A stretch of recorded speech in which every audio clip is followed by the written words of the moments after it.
The Armourers House by Rosemary Sutcliffe. Chapter 1. Sales at Billingsgate. Tamsin Cornter stood on the doorstep of the little grey house and watched the grey sky above the treetops and shivered in the grey March wind that seemed somehow colder than any wind she'd ever known before. Her Uncle Martin, who'd come out from Bideford to see her off on her journey, stood on the doorstep too, holding her hand in a large, warm, consoling clasp, and talking cheerfully about the glories of London town. But he was almost as miserable as she was, and they were both listening all the time for the clip-clop of horses' hoofs on the cobbles, because Uncle Gideon had just gone to bring round the horse on which he was going to carry Tamsin away to London. The little grey house had been Tamsin's home ever since she could remember, because she'd been such a very small baby when her parents died and she came to live there with grandmother, that there might just as well not have been a before time at all, as far as she was concerned. And now grandmother was dead too, and Tamsin must go right away and live with Uncle Gideon, whom she'd never seen until 3 days ago, and with his family, whom she'd never seen at all.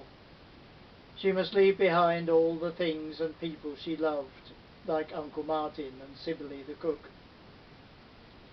That was why she was so desperately unhappy. Not because of grandmother, for she'd never really been very close to grandmother, who was the sort of person you respect enormously but don't dare to love. If only I could have gone to live with Uncle Martin, she thought desperately. Uncle Martin was a merchant of Bideford town, what people call a merchant venturer, and had 2 ships of his own, trading with countries half the world away, and the 3rd ship a building in Master Braun's shipyard that was to be swifter and more beautiful than either of them. She was to be called the Joyous Venture, because she was to join in the new trade with the West Indies, which would be a very great adventure indeed. It would have been lovely to have gone and lived with Uncle Martin and watched the Joyous Venture built and seen the tall ships come and go. But he wasn't married, and grandmother hadn't thought that anyone could bring up a little girl really properly without a wife to help him. So she'd arranged long ago that Tamsin was to go and live with Uncle Gideon, because he had Aunt Deborah. But Tamsin didn't want to be brought up properly. She only wanted to be happy, and she gave a small, woeful sniff. "Think how nice it'll be to have other children to play with," said Uncle Martin heartily, as though in answer to the sniff. But Tamsin didn't want other children. She much preferred ships. "And of course you could always come home when you've grown up," said Uncle Martin even more heartily. That did cheer her a little, though being grown up seemed a long way off, because she was not quite 9 yet, and she stifled the next sniff. The next moment she heard the clatter of hoofs she'd been listening for, and Uncle Gideon came riding round the corner of the house and reined in before the door, looking down at the 2 of them in a grave, kindly sort of way. "I think it will be as well if we started at once," said Uncle Gideon. Tamsin's few belongings had already been stowed in the saddlebags, and she'd said good-bye to fat, kind Sibylle the cook, who was now crying in the back kitchen with her apron over her head, and there was nothing to wait for. So she and Uncle Martin hugged each other good-bye, while Uncle Gideon sat his fidgeting horse and watched a rook flapping up into the wind as though he had never seen one before. "Why aren't you a boy, Tamsy?" Uncle Martin demanded indignantly at the last moment. "Then grandmother would never have got this crush-it into her head, and you could have come and lived with me, and later on you would have been master of the Joyous Venture." "I wish I was a boy," gulped Tamsin. "Oh, I wish I was." She had always wished that, ever since she could remember, so that one day she could have sailed out over the bar with one of those tall ships of Bideford town and seen all the strange and wonderful things that sailors talked about when they came home again from their voyages. But she never wished it half as much as she did now. But it was no good wishing, and it was time to go. Tamsin managed not to cling to Uncle Martin when he stopped hugging her and lifted her up onto the pillion saddle. She twisted her hands obediently in Uncle Gideon's belt when he told her to, and when he asked her if she was all right behind, she said she was, in a voice that hardly wobbled at all. So Uncle Gideon leaned down and gripped hands with Uncle Martin and said, "See you in London one of these days, Martin." And Uncle Martin said very cheerfully, "Aye, that you will, old lad. I shall come up and see my Tamsy before any of us are much older." Then Uncle Gideon touched his heel to the horse's flank, and they were off and away, titubing over the moss-grown cobbles. Tamsin looked round once as they swung out through the gateway into the steep lane that led down to Bideford, and the last she saw of Uncle Martin, he was standing where they'd left him, waving after them, with his flat merchant's cap slipping wildly over one ear. Uncle Martin could never keep his cap on straight because his red hair stood so very much on end. "Goodbye," he called. "Goodbye, my honey." Tamsin waved back, but she couldn't call in answer because there was a large aching lump in her throat, and by the time she'd swallowed it, the tall wind-swayed hedge was between them, and she couldn't see Uncle Martin any more. Tamsin rode all across England, sitting on the pillion behind Uncle Gideon and holding tight to his belt so as not to fall off, and it took them a whole week to do the journey. Every night they stopped at an inn, and Tamsin was handed over to the innkeeper's wife, and sometimes the innkeeper's wife was nice, and sometimes she wasn't. Every morning she was lifted up again behind Uncle Gideon, and they set out on the long day's ride, just like yesterday and the day before. Uncle Gideon was very kind to her in a quiet sort of way, but it seemed a dreary week all the same, and the March winds blew very cold, and Tamsin was very homesick and desperately low in her inside. And by the time they rode through the village of Charing and up the road between the great houses and gardens that was called the Strand, and clattered through Ludgate into London town, she was so stiff and cold and tired and unhappy that she hardly knew where she was.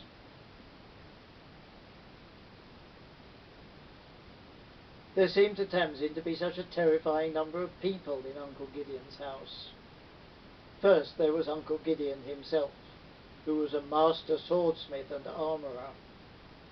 He was long and lean and quiet and friendly, with grey hairs in his red beard.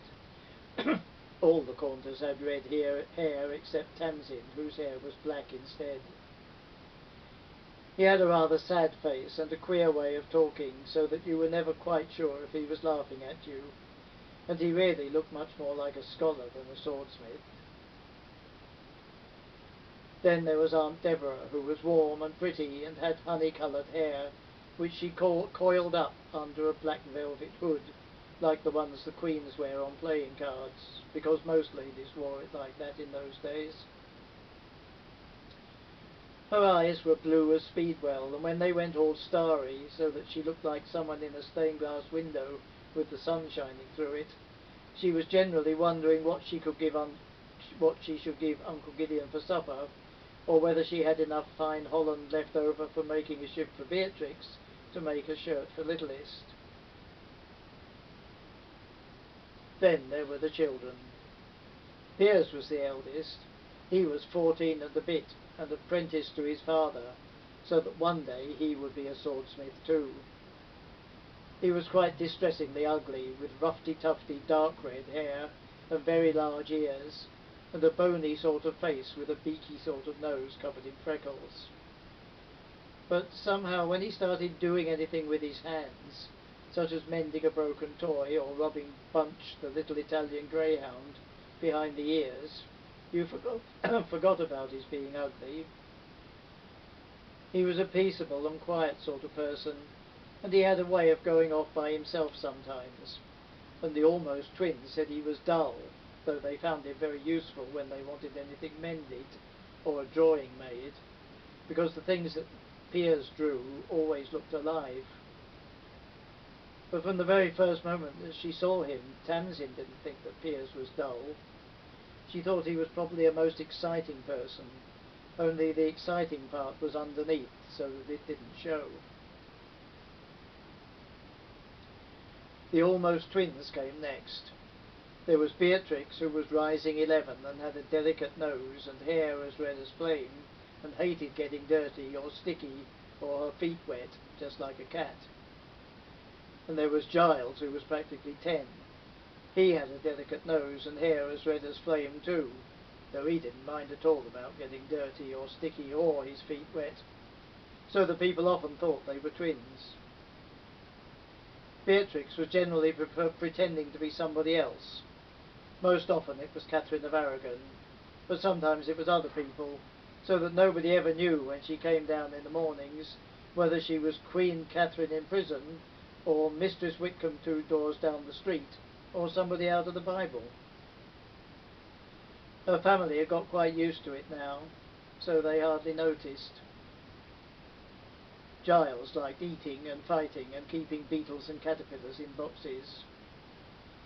There had been a dreadful time when he was quite small, when he brought a large box of snails into the house, and they'd escaped in the night and got simply everywhere. But people didn't remind him of it, not if they were wise. He and Beatrix never did anything apart if they could do it together, but they quarrelled a good deal. Lastly, there was Littlest, whose real name was Benjamin, and Littlest was round and sweet as an apple, with red cheeks and cornflower blue eyes and straight red gold hair. Littlest was always busy and never cross, and he was 3 and a bit years old.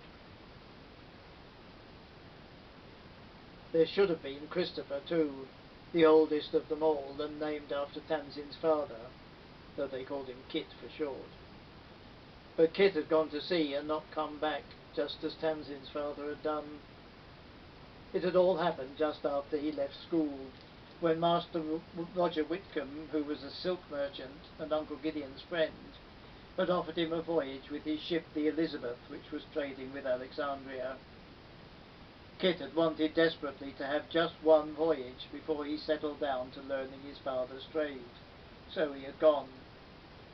And the Elizabeth had gone down off the coast of Portugal in a great storm. A homeward bound ship had saved many of the crew and brought them back to England, but not Kit. That had been nearly 2 years ago now, and nobody seemed sad about it any more. In fact, they were a very gay family, but they all missed Kit just the same, and Aunt Deborah watched the street sometimes, as though she expected to see him come walking home. That was the family, and they were all as kind could be to Tamsin, even Beatrix when she could spare the time from being someone else. And so was Meg the kitchen, who was inclined to be stout and inclined to be deaf, and sometimes inclined to be cross, and so was Bunch. But there were so many of them, and there was only one of Tamsin, and they weren't her own family, and she couldn't feel a bit as though they were. Anyway, she wasn't used to living with a family at all, and there were lots of things about it that she hated.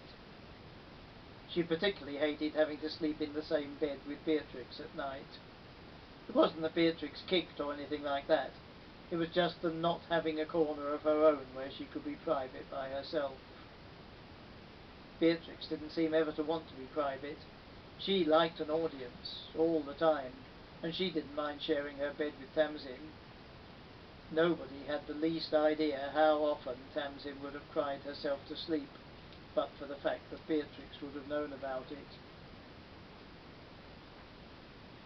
The house where they all lived was in a narrow street, so close to the river that they could smell the mud when the tide was out, and so close to the Black Friars Monastery that they could hear the chapel bell ringing to prayers all through the day.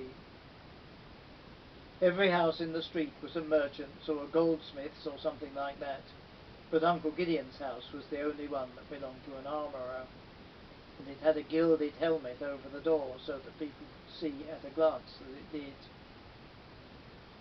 It was a very narrow house, but so tall that its steep gables thrust up head and shoulders above the houses on either side, and every story jutted out a little further than the one below, until the topmost story almost overhung the roof of the house over the way.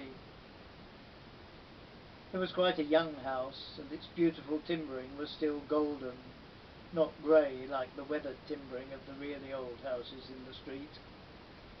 And the 4 corbels that supported the sticking out part of the first story were carved into the shape of dolphins, joyous leaping dolphins painted bright blue.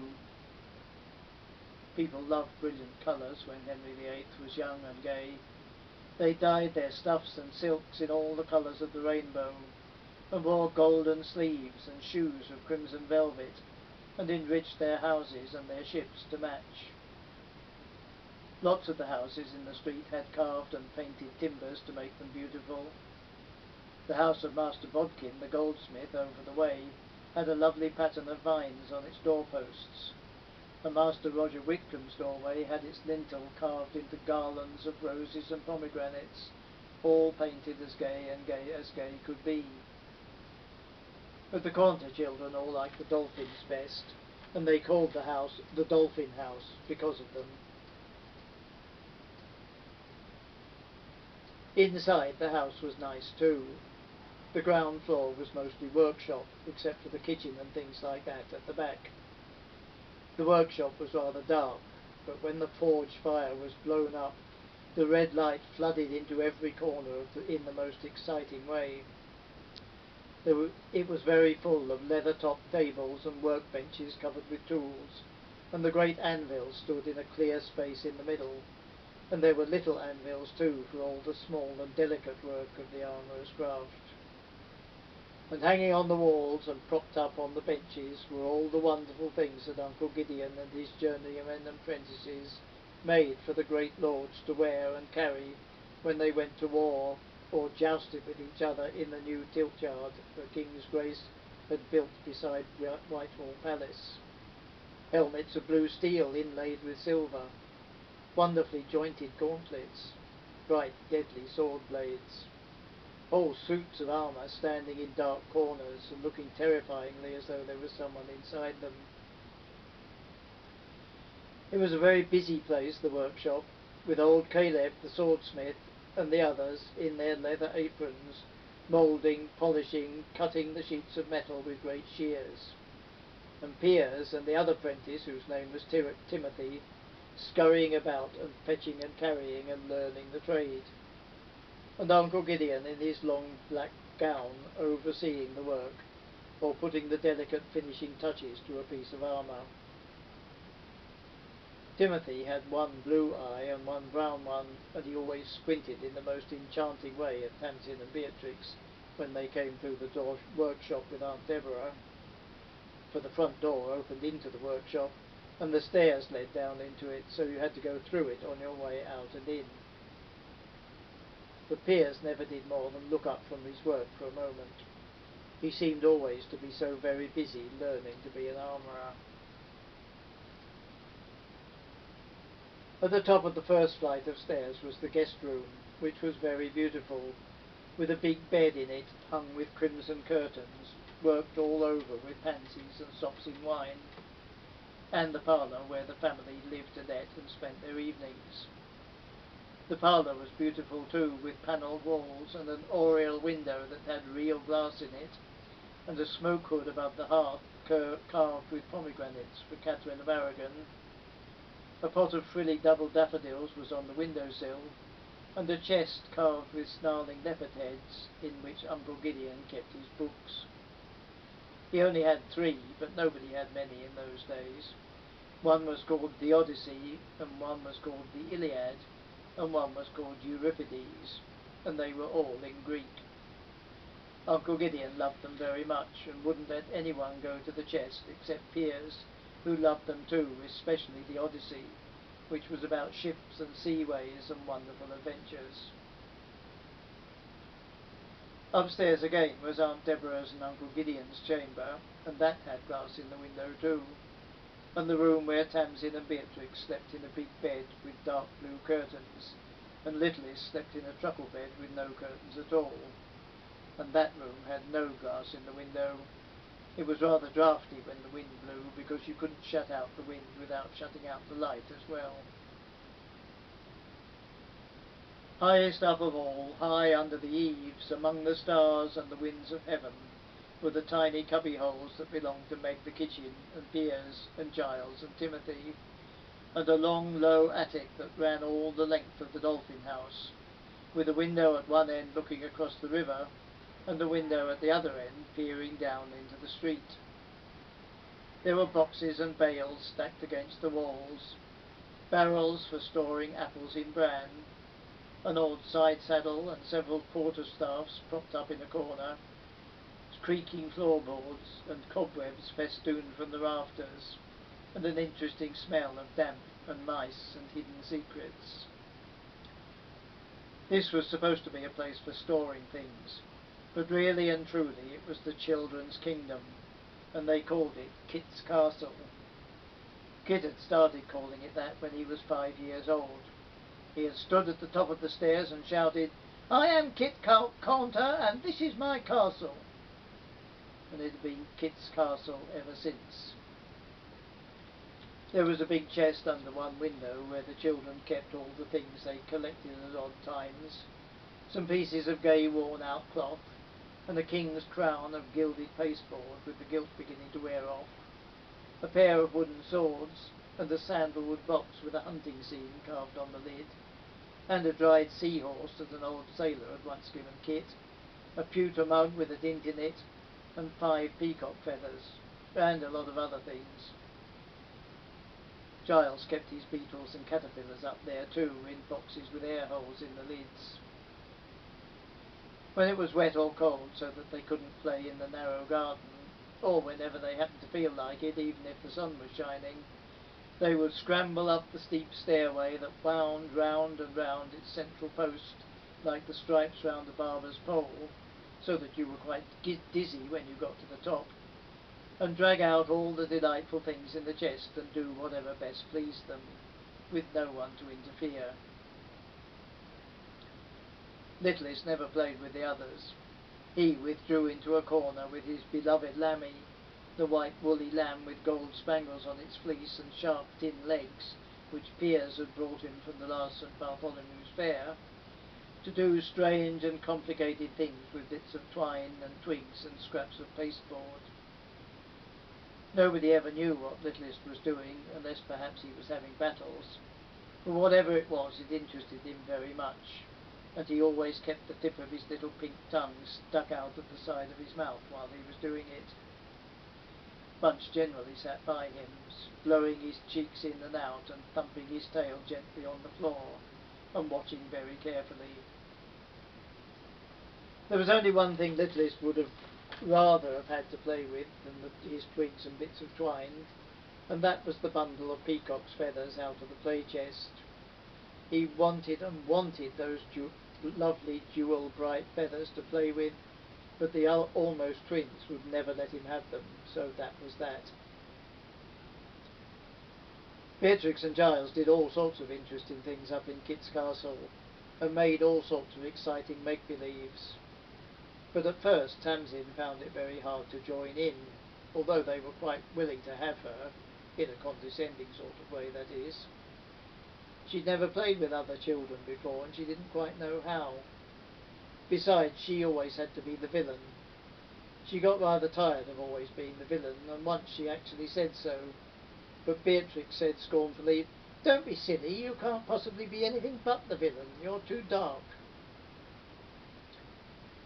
And of course it was quite true, really. She was so very dark, with black eyes and a cloud of black hair and a very brown skin, and all the best villains are dark. And then Giles said loftily, Never mind, you do it quite well, considering. At least you would if only you put a bit more heart into it. So Tamsin went on being the villain and did her best to put a bit more heart into it. Every morning after 6 o'clock breakfast, when Uncle Gideon and Piers had betaken themselves to the workshop, and Giles, with his dinner in one hand and his slate in the other, had gone dashing up the street to St. Paul's School, Beatrix and Tamsin did lessons in the parlour with Aunt Deborah. They each had a horn book tied onto their middles. This was a square of parchment sandwiched between 2 squares of horn to keep it clean, and it had a wooden handle to hold it by, so that it made quite a good battledore when you were not using it for lessons. At the top of each horn book was written in large black letters, "Christ's cross be my speed, in all virtue to proceed." Then there were the numbers 1 to 10, and then the Lord's Prayer, and then the alphabet. They learnt to spell from it, and did sums, and then they each wrote a copy, and after that they learnt to play simple tunes on the clavichord. It had yellow ivory keys and a hawking scene on the back, and Aunt Deborah sometimes played on it to Uncle Gideon and the children in the evenings. Last of all they did a little fine sewing, while Aunt Deborah read to them from the Great Bible. They enjoyed that part of lessons very much, because Aunt Deborah had a lovely warm voice, and always added little bits out of her own head to the Bible stories as she went along, so that afterwards one knew exactly the colour and trimming of Noah's Sunday doublet, and what David had had for breakfast on the morning he went out and killed Goliath. After lessons they generally went out shopping, each with a basket on one arm and a little posy of herbs to sniff, because the streets of London didn't smell at all nice. Sometimes they did their shopping quite near at hand, but at other times they went right away past St. Paul's, whose spire was so high that it looked as though it must prick the floor of heaven, until they came to Cheapside. Tamsin was always glad when they went to Cheapside, because it was so full and gay and busy. There were stalls all down both sides of the street, with awnings of blue and scarlet and emerald to shelter them from rain or sun, and inside, under the brilliant awnings, were everything from silver hawk bells to copper preserving pans, and larded guinea fowls to frilly double primroses in pots. Cheapside was always full from end to end of people, gossiping, bargaining, counting their change, or shouting that they'd been robbed, or laughing at a friend who'd slipped on a cabbage leaf. Housewives and shopkeepers, country folk with shoes made of plaited straw, hurrying prentice lads, sailors from Billingsgate with gold rings in their ears, merchants bustling along in their furred gowns, children and dogs playing and fighting and stealing things off the stalls and sleeping in odd corners. All the hustle and noise and colour somehow comforted Tamsin deep down inside, so that when she was there she forgot to feel homesick. One morning, about 3 weeks after Tamsin came to live in the Dolphin House, she and Beatrix went shopping with Aunt Deborah as usual. It was a blustery end of March day, with little patches of golden sunshine and little scurries of grey rain, and they put on their frieze cloaks. Beatrix's was dark brown with pale green lining because of her red hair, and Tamsin's was deep blue with an orange tawny lining, rather like a kingfisher. And they pulled their heads well forward over their hoods well forward over their heads. Then they took their flat baskets in one hand and their posies of bee balm and rosemary in the other, and went downstairs into the workshop. It was nice as usual in the workshop, with its lovely smell of hot metal and oil and engraving acid, the ring and rasp of tools, and the forge fire filling the whole place with leaping shadows and red flickering light. Timothy squinted at them in the most delightful way, rather like a bullfrog, when Uncle Gideon wasn't looking. But Piers wasn't there at all, because he'd been sent on an errand to the other end of the city. Then Aunt Deborah came downstairs with her basket and posy, and they all went out into the street. As soon as the door was closed behind them, Aunt Deborah stopped and looked at her list. Clothes, she said. Saffron for a cake, fine linen thread to mend Father's best shirt. Must be because he's so thin that all the knobbly bits come through so quickly. Other people don't wear out their shirts like that, I'm sure.